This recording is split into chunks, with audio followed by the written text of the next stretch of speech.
Between concrete and sky, between art and the city, the Oscar Niemeyer Museum, as known as MON, stands out as one of Curitiba's most iconic cultural experiences in the state of Paraná, Brazil.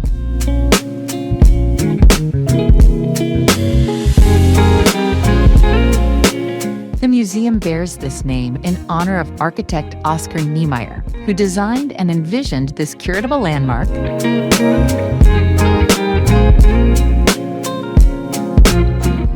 A place where architecture itself is part of the exhibition, and it's impossible not to be drawn to the famous eye, which seems to watch over the horizon while inviting everyone who passes by to look more closely. Walking through MON feels like moving through a living composition, elevated walkways, reflections on the water mirrors, shadows that shift throughout the day, and perspectives that turn every step into a new frame.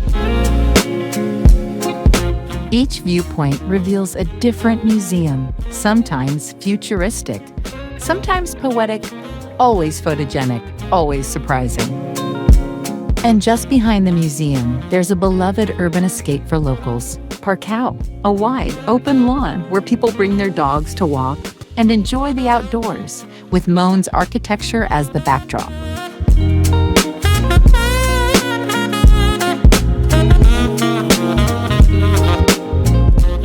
Outside, the city moves. Inside, time slows down. It's a place you don't visit only to see exhibitions, but to feel the space, notice the details, and watch how light transforms volumes and surfaces into silent art. Oscar Niemeyer Museum, an icon that turns culture into landscape.